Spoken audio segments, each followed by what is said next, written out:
40대 중반에 빚도 없지만 집도 없습니다. 부동산 하락장이라고는 하지만 여전히 제게는 집값 자체가 넘사벽입니다. 자산 불리기는커녕 내 집 마련도 어려워지는 현실이 두렵습니다. 전세금을 빼면 종잣돈 2억 9천만 원. 수도권 아파트, 매매, 전세, 월세 등 최선의 선택은 뭘까요? 보증금 5천만 원, 월세 20만 원짜리 송파구 구축 빌라에서 결혼 생활을 시작했습니다. 착한 건물주를 만나 10년간 보증금 1,000만 원만 딱 올리시더군요. 계속 이렇게 살면 되겠지 싶었는데 5개월 뒤에 이사를 가야 하는 상황이 됐고 이제서야 현실을 맞닥뜨리게 되었습니다. 열심히 돈 모으면 언젠간 내 집 마련할 수 있겠지? 어떻게든 되겠지? 하는 생각이 컸었습니다. 제 나이 45, 중소기업에 근무 중인데 직장 생활에 끝이 있다는 걸 몰랐던 것 같습니다. 진짜 숨이 턱까지 찰 만큼 번아웃이 올 정도로 열심히 일했습니다. 미련할 만큼 일하는 게 습관이 된 것 같기도 합니다. 근무일 중 하루 이틀만 빼놓고는 아침 8시 출근, 밤 11시 퇴근을 기본으로 생활했습니다. 제 나이 45, 목적 없이 열심히만 산 결과가 두 아이와 아내에게 갖는 미안함이란 게 서글픕니다. 두 아이가 어렸을 적 주변 아파트의 놀이터 동량을 다녔더랬어요. 아파트 입주민들이 그나마 좋은 분들이었는지 험한 말씀 들은 적은 없었지만 항상 눈치가 보이더라고요.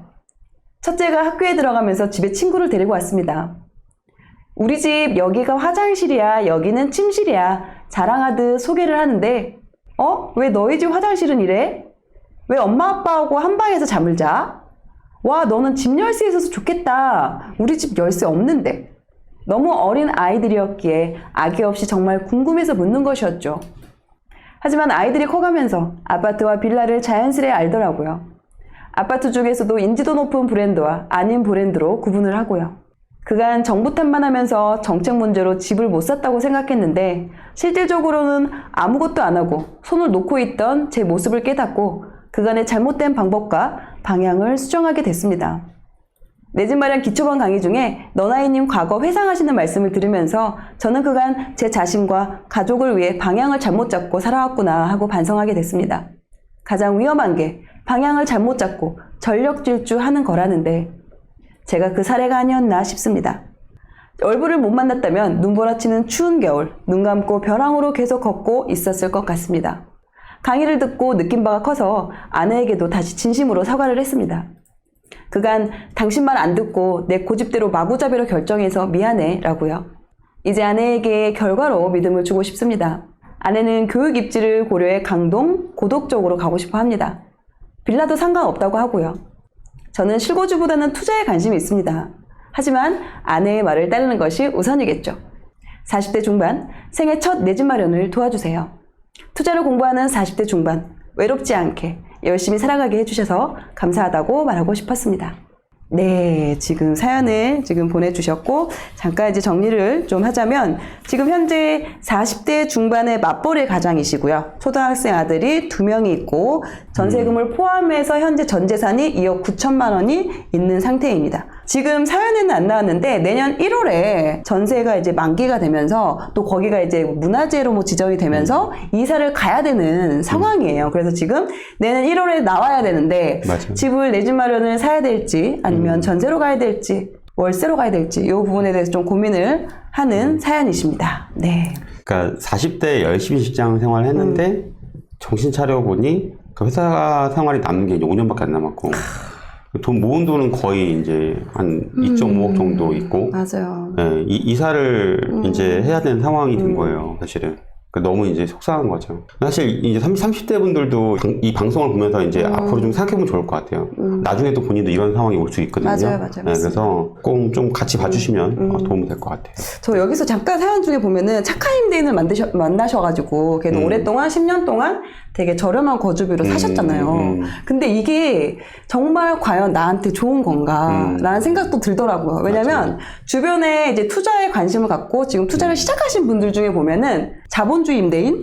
그러니까 시대대로 받는 자본주의 임대인을 빨리 만나신 분들 같은 경우는 이거 진짜 전세금 올려주다가 내가 진짜 큰일 나겠다. 전세금 못 올려주겠다. 이런 생각에 빨리 부동산에 관심을 갖고 내 집 마련이나 부동산에 이렇게 관심을 갖고 시작하신 분들도 은근히 많으세요. 아, 저 되게 공감해요. 왜냐면 제가 예전에 동탄 1기 신도시 분양할 때 병점에 살았어요. 그때 처음에 제가 이사 들어갔을 때가 8천만 원 정도 했어요. 전세가? 네, 30평대인데 전세가. 근데 이게 동탄이 입주 끝나고 나서 2년 뒤인가 4년 뒤에 이분이 전세를 1억 6천 내려고 하는 거예요. 2배로? 네, 2배로.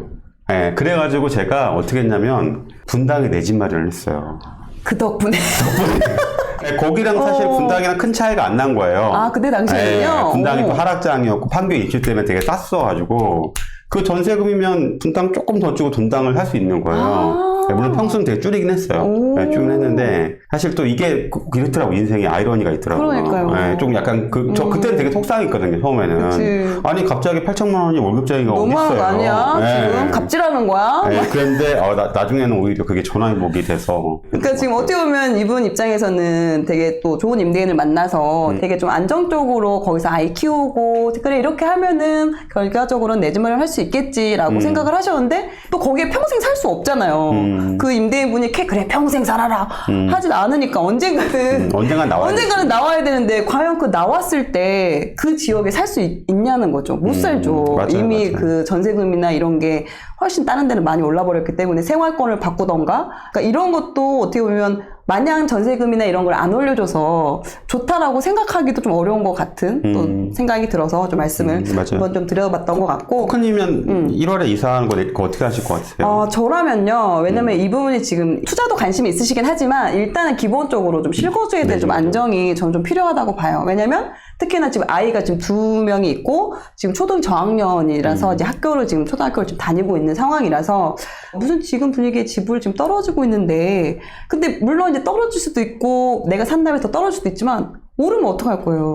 그럼 또 이제 더 그때는 어떻게 더 이제 저라면은 만약에 제가 이분 입장이라면 지금 현재 2억 9천 정도 지금 있으시고 여기에 지금 그래도 다행히 맞벌이를 하고 계세요. 맞벌이를 하고 계셔서 물론 맞벌이 하신 지 오래 안 되셨어요. 꾸준하게 맞벌이 해오신 게 아니라서 월 소득은 한 730만 원 정도 지금 두 분이 합쳐서 이 정도 되시고 그 저축을 240만 원 정도 하시더라고요. 근데 제가 이제 자세히 이제 그 가계부나 이걸 좀 보내주셔서 봤더니 뭐 보험이나 이런 게 상당히 많이 들어가요. 물론 이제 연금보험 포함해서 한 거의 한 150만 원 넘게 한 170만 원 정도 보험으로 들어가는 부분이 있어서 이미 들어가 있는 건 어쩔 수 없지만 저도 이제 투자나 이렇게 돈 막 모으려고 할 때는 연금 안 넣거든요. 물론 이제 그 연말정산 혜택도 있지만 오히려 그것보다는 그 돈을 뭉치는 방향으로 하시면 한 달에 그래도 한 350에서 400 정도는 모으실 수 있겠더라고요. 그러니까 되게 아끼고 잘 살고 계세요. 그리고 또 보니까 아이들 주식으로 또 20만 원씩 들어가는 게 있어요, 매월. 근데 요것도 지출로 두셨는데 요것도 합치셔야죠. 합쳐진 걸 좀 뭉쳐서 한 350에서 400 정도 저축을 하실 수 있다고 보면 어찌됐든 우리가 또 내 집 마련할 때 저희가 항상 이야기하잖아요. 영끌하면 안 된다. 그럼 그 영끌의 범위가 얼마냐고 했을 때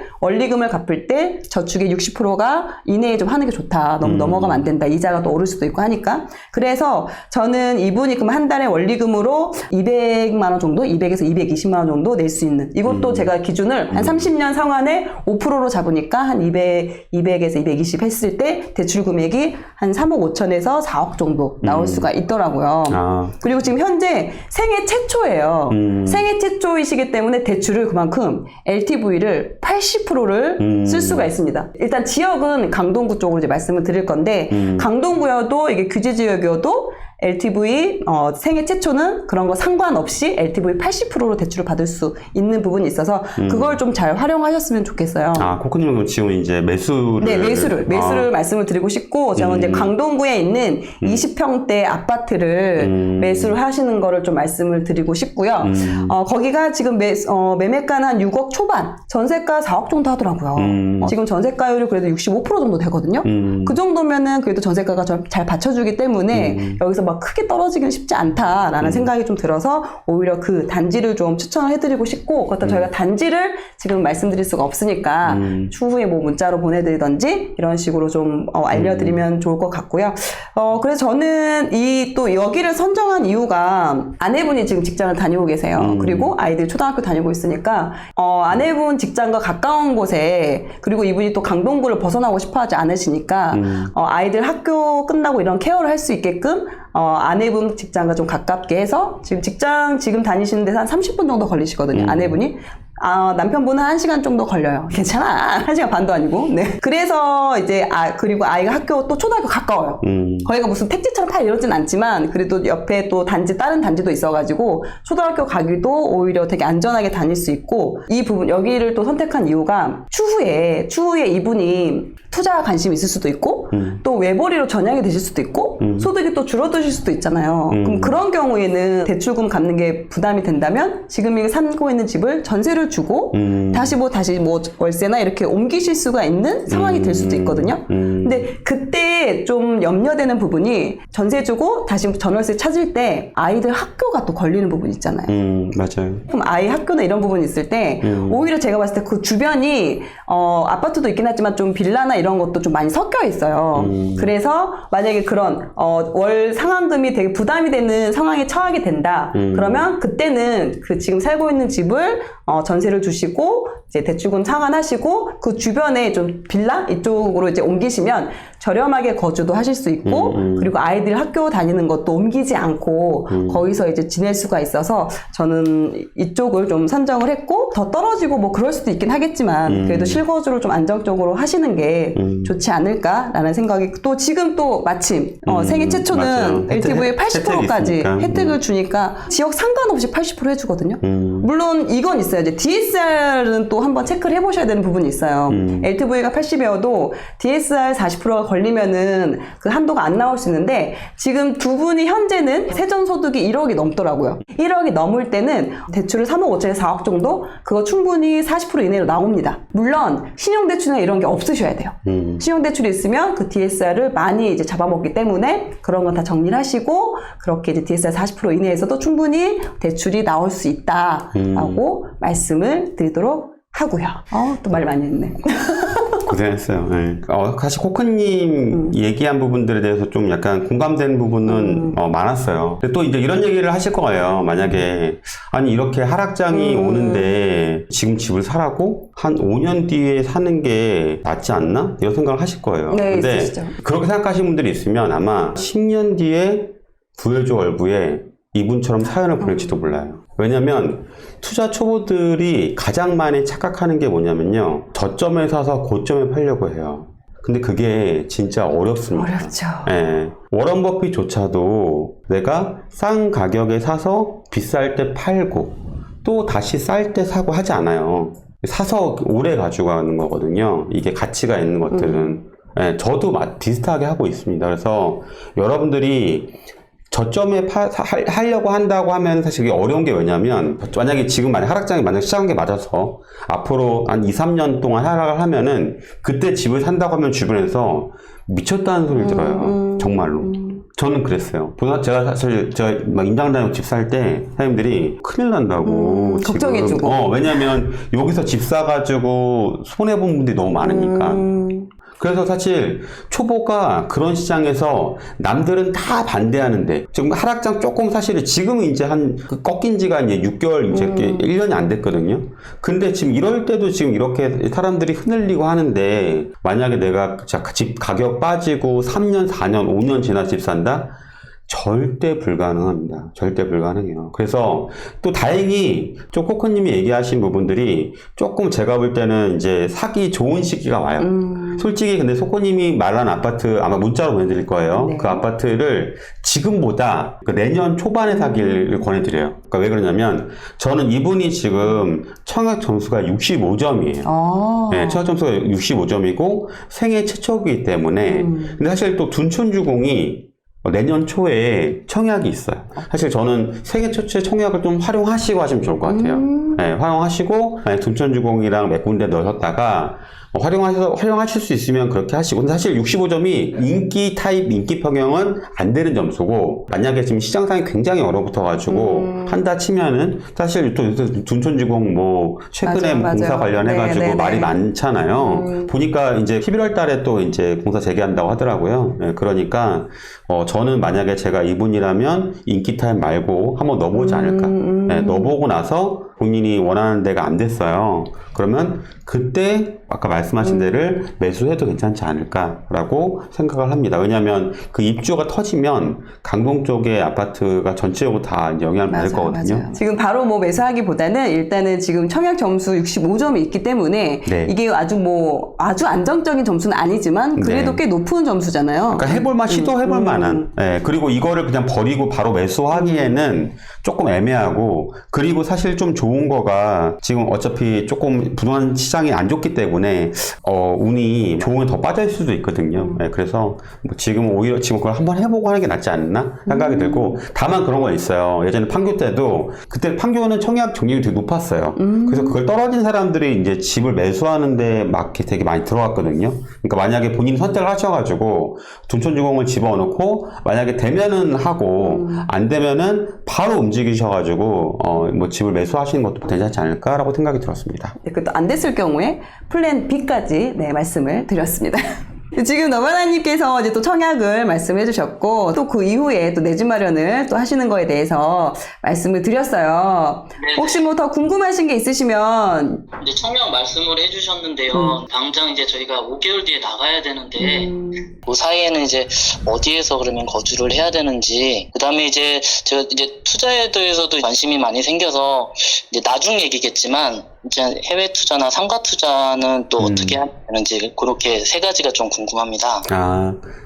일단은, 만약에, 아까 지금 코코님 말씀하신 매수나 아니면은 청약 넣는 거는 마음에 드셨어요? 어떠셨어요? 예, 그래서 코크님 말씀 들으니까 실거주 쪽도 좀 많이 관심이 생기고요. 이제 너바나님 코칭해주신 대로 이제 청약 기회가 아직 그 생애 최초라서 한 번은 좀 써보고 싶거든요. 그간에 이제 점수가 진짜 애매해서 계속 이게 안 되더라고요. 사실 좀 저한테 많이 물어보세요. 전화해서 어디로 가야 되냐고. 근데 그거는 제가 결정할 수 있는 부분은 아닌 것 같아요. 왜냐하면 저 아는 지인분 같은 경우 그 지인분이 분당에서 살다가 용인으로 이사 가셨거든요. 근데 용인으로 간 이유가 분당이 사교육이 되게 심해서 본인한테는 좀 약간 별로 마음에 안 들었다고 하더라고요. 그러니까 사람마다 거주 지역에 사실 전월세는 돈이 뭐 올라가고 떨어지고 그런 문제가 아니기 때문에 사실 배우자분하고 두 분이 잘 논의해 보셔서 결정하시면 될 것 같고요. 다만 좀 말씀드리고 싶은 부분은 지금 월클린 같은 경우는 뭐 청약이든 내 집 마련이든 뭐 내 집 마련 실거주를 한다 치면 또 이사를 하실 수 있잖아요. 그러니까 지금 새로 이사 가는 곳에 보증금이 많지 않았으면 좋겠어요. 저는 월세를 추천드려요, 개인적으로. 만약에 1년 내에 집을 매수하실 생각이시라면. 네. 예, 왜냐하면 내가 그 전세금이 다 깔려 있으면은 그 이사 가는 집에 아까 보니까 이제 고덕 쪽에 이제 새 아파트 쪽에 전세를 원하시더라고요. 그럼 집을 매수한다 하더라도 지금 사는 집 전세가 안 빠지면 사실은 좀 그때 또 되게 난감해지거든요. 네. 근데 싼 월세를 살게 되면 월세의 보증금이 뭐 1,000만 원, 2,000만 원, 3,000만 원 정도면은 사실 대출 조금 더 받아가지고 나중에 대출 받고 또 이제 보증금 이제 돌려받으면 집 안 나갔을 때도 그걸로 이제 대출 갚으면 되거든요. 네. 그래서 뭐 청약도 마찬가지고요. 청약도 이제 계약금도 필요하고 뭐 중도금도 일부 필요하고 그럴 수 있기 때문에 만약에 저라면은 좀 그렇게 할 것 같아요. 그리고 해외 쪽에 투자하고 싶다고 말씀하셨잖아요. 부동산이신 거예요? 아니면 주식이신 거예요? 부동산으로, 예. 그러셨구나. 사실은 제가 이번 여름에 뉴욕을 갔다 왔어요. 네. 그래가지고 그 잘난 체라는 게 아니라 그 아까 채팅창에서 그 얘기 나오더라고. 너바나님 뉴욕에 임장 갔다 오셨냐 이런 얘기를 하셨더라고요. 근데 사실은 저는 그 원칙이 있어요. 제가 좀 약간 이런 말씀 드리면 좋을 것 같아요. 그 예전에 메이저리그에서 그 4할을 친 되게 유명한 타자가 있어요. 그 테드 윌리엄스라고. 그 사람이 그 타격의 과학이라는 책을 썼어요. 어떤 내용이냐면 어떻게 해서 야구를 잘했는지에 대해서 나온 책이에요. 본인이 야구를 4할 치게 된 이유가 뭐냐면 그분은 되게 그 야구 그 스트라이크 존을 약 7, 80개로 나눴어요. 쪼갰어요. 네, 7, 80개로 쪼개고 나서 본인이 잘 치는 존과 잘 못 치는 존을 나눠서 자기가 잘 치는 존에만 공을 친 거예요. 이제 이 말씀을 왜 드리냐면 사실 이 타격의 과학이란 책의 표지가 워런 버핏이 자기 책상에 올려놓은 그 책 표지예요. 그러니까 워런 버핏이 왜 그랬냐? 본인이 반드시 잘 아는 곳에만 투자하고 잘 모르는 곳은 투자하지 않는다는 게 원칙인 거거든요. 네. 혹시 월클님은 미국이나 아니면 유럽 쪽에 좀 부동산을 좀 아시나요?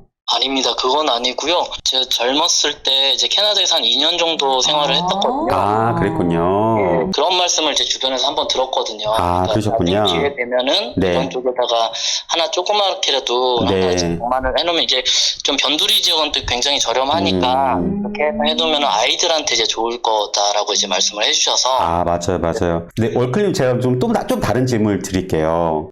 강동구에 지금 아파트 되게 많잖아요. 네. 그 중에 월클님 어느 아파트를 사면 되고 어느 아파트를 사면 안 되는지 아세요? 모릅니다. 네. 강동구에 되게 오래 사셨잖아요. 캐나다보다 오래 사시지 않았었어요?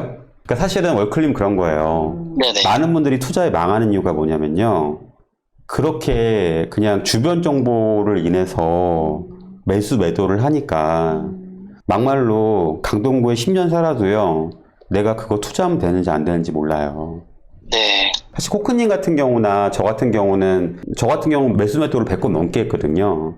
네. 그러다 보니까 이제 그래도 그 경험을 토대로 제가 월클님이라면 이렇게 하겠습니다라고 하는 건데 아까 사실은 여기 댓글창에 주신 분처럼 저도 뉴욕이 좀 이렇게 가니까 되게 멋있고 되게 잘 돼 있더라고요. 맨하튼에 보니까. 근데 저는 사실 뉴욕을 투자하지 못하는 이유가 제가 잘 모르는 코스의 공이다 보니까 저도 제가 투자할 때 항상 보거든요. 제가 이걸 잘 아냐 스스로 물어봐요. 근데 잘 모른다라고 하면은 저는 투자하지 않거든요. 모르겠어요. 사실 저는 솔직히 캐나다 부동산이 좋은지 안 좋은지 잘 모르겠습니다. 예, 근데 제가 월클님 정도로 캐나다를 아는 정도라면 저는 투자하지 않겠습니다. 특히나 지인의 정보를 판단할 수 있는 수준이 아니라면 만약 그 지인이 만약 부동산 투자로 굉장히 큰 돈을 벌었다면 사실 그 정보를 조금 들을만 하겠지만 그렇지 않다라고 한다면 특히 이 시기에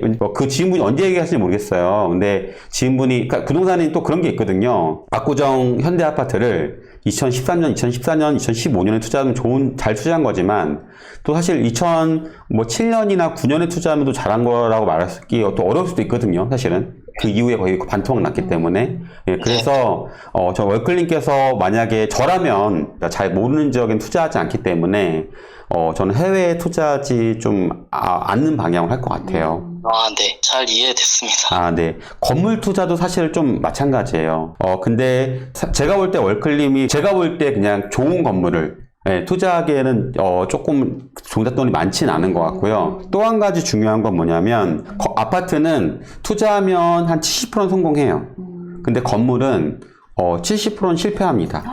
그래서 월클님께서 사실은 조금 지금 건물을 보시기에는 조금 더 종잣돈을 좀 더 모으시고 하시는 게 좋지 않을까라고 생각이 듭니다. 네, 감사합니다. 네, 혹시 그 답변이 좀 되셨을까요?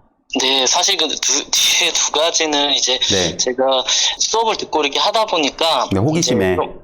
목표가 이렇게 좀 크게 가지면 좋다고 하셔서 한번 해본 거고요. 일단은 아까 처음에 코칭해 주신 대로 내 집 마련부터 이렇게 조금 단기간에 좀 해볼 수 있으면 좋겠습니다. 네. 아, 네네네. 사실은 제 지인분들 중에서도 해외 투자랑 건물 투자랑 이런 얘기를 많이 좀 물어보세요. 또 저희 또 PD분도 저한테 해외 투자 물어보시더라고요. 그래서 이런 분들이 좀 많이 있구나. 잘못된 거는 전혀 아니라고 생각을 하고 코크님께서 잠깐 또 이렇게 드린 말씀이 있대요. 지금 아내분하고 이제 친하게 지내신 지가 얼마 안 되셨더라고요. 계속 이렇게 좀 관계가 좀 안 좋으셨던 것 같아요. 지금 우리 월클님이 거의 진짜 번아웃 올 정도로 엄청 그 회사에 엄청 집중을 하는 바람에 아이 둘 키우는 그런 육아에 있어서 거의 아내분께서 거의 독박 육아로 직장도 다니시면서 되게 오랜 시간을 그렇게 하셨던 것 같아요.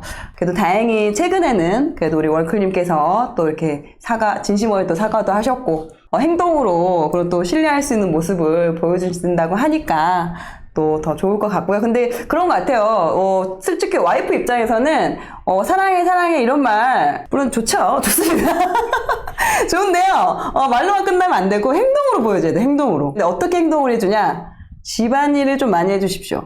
집안일 많이 해주시고요. 그리고 아이 많이 봐주십시오. 아이 씻기거나 아이 밥 먹이거나 이런 거 충분히 해주실 수 있잖아요. 그쵸? 네. 그렇게 집안일이나 아이에 쓸 수 있는 그런 에너지를 좀 아낄 수 있게, 그래서 직장에 다녀오면 아내가 좀 쉴 수 있게, 물론 본인도 일해서 힘들긴 하죠. 하지만 그래도 이제 아내와 좀 더 사이를 더 이렇게 돈독하게 하고 싶으시다면 아내분이 집에 와서 좀 잘 쉴 수 있고 그렇게 적극적으로 하는 모습을 보여주셔야지 이게 효과가 있지. 그 다음에 이제 그게 말이 더 이제 진심으로 다가갈 수 있다라고 말씀을 아내 입장에서 한번 이야기를 해봤습니다. 또 사연 보니까 아내분한테 또 하고 싶으신 말씀이 있으시더라고요. 네, 그동안 이제 당신 말 너무 안 들어서 내 고집대로만 살아와서 너무 미안하고요.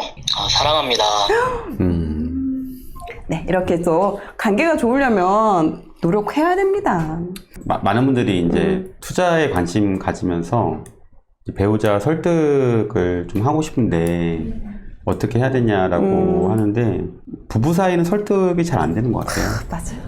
내가 논리적으로 설득하려고 하지 말고 좋은 사람이 되려고 하면 그 사람한테 좋은 사람이 되면 맞아요. 또 알거든요. 알고. 근데 그거가 내가 좋아하고 사랑한다가 진심이고 자주고, 그거를 아무리 어떤 반응을 보이더라도 꾸준히 오래 하면 알아주지 않을까. 아마 지금 사연 주신 월클님도 아마 아직은 그 마음이 녹지 않아서 힘들 수도 있습니다. 맞아요. 근데 노력해야지. 그게 진심이어야 돼요. 노력해야지. 진심은 알아요. 진짜 내가 좋아하는지 아닌지는 사람이기 때문에 되게 동물적으로 알아요. 내가 투자 이렇게 같이 하는 것 때문에 막 이렇게 필요해서 하는 게 아니라 진심으로 사랑한다고 얘기해 주시고 많이 안아주시고 그랬으면 좋겠습니다. 네. 네.